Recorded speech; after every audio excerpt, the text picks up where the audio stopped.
Assalamualaikum warahmatullahi wabarakatuh.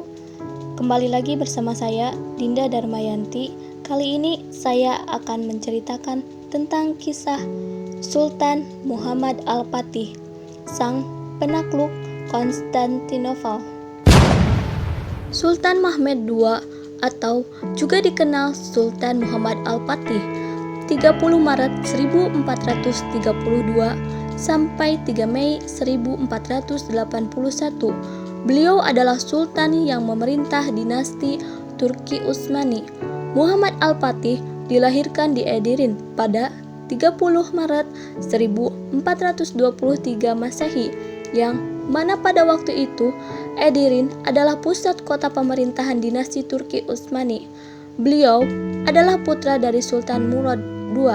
Beliau hidup di masa setelah Sultan Salahuddin Al-Ayyubi atau sering disebut dengan pahlawan perang salib pada tahun 1137 sampai 1193 Masehi.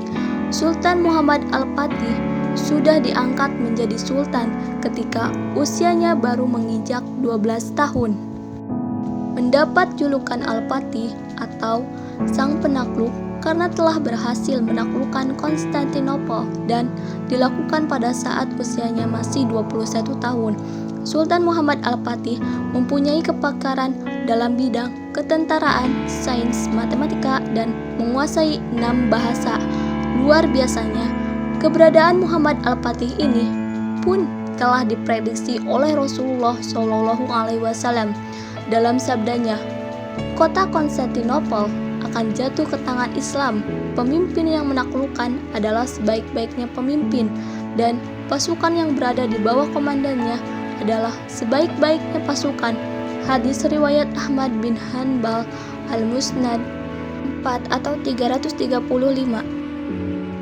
Konstantinopel menyebabkan banyak kawan dan lawan kagum dengan kepemimpinannya serta taktik dan strategi perangnya yang dikatakan mendahului pada zamannya, dan juga kaedah pemilihan tentaranya.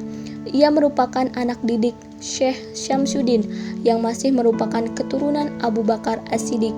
Ia jugalah yang mengganti nama Konstantinopel menjadi Istanbul atau Islam keseluruhannya.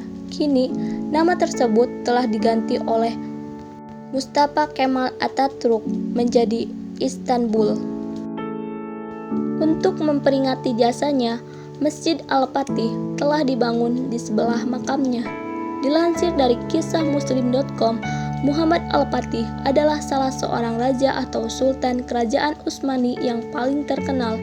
Ia merupakan sultan ketujuh dalam sejarah Bani Utsmaniyah. Al-Fatih adalah gelar yang senantiasa melekat pada namanya karena dialah yang mengakhiri atau menaklukkan kerajaan Romawi Timur yang telah berkuasa selama 11 abad. Sultan Muhammad Al-Fatih memerintah selama 30 tahun.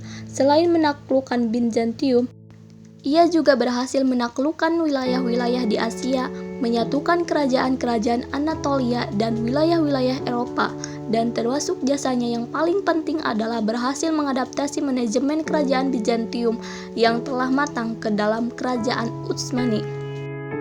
Karakter pemimpin yang ditanamkan sejak kecil. Semenjak kecil, beliau telah mencermati usaha ayahnya untuk menaklukkan Konstantinopel.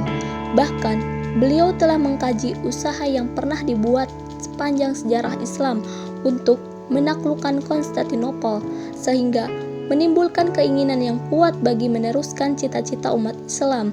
Ketika beliau naik tahta pada tahun 1451 Masehi, dia telah mulai berpikir dan menyusun strategi untuk menawan kota bandar atau kota pelabuhan tersebut.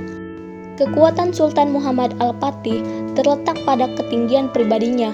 Sejak kecil, ia dididik secara intensif oleh para ulama terkemuka di zamannya.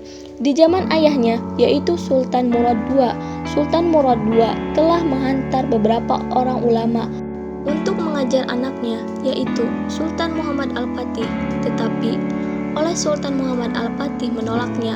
Lalu, dia menghantar Asy-Syaikh Al-Qurani dan memberikan kuasa kepadanya untuk memukul Sultan Muhammad Al-Fatih jika beliau membantah perintah gurunya.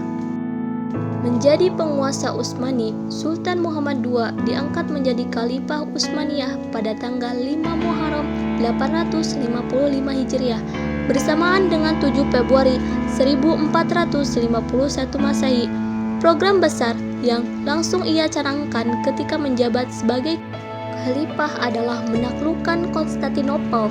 Langkah pertama yang Sultan Muhammad lakukan untuk mewujudkan cita-citanya adalah menaklukkan kebijakan militer dan politik luar negeri yang strategis. Ia memperbaharui perjanjian dan kesepakatan yang telah terjalin dengan negara-negara tetangga dan sekutu-sekutu militernya.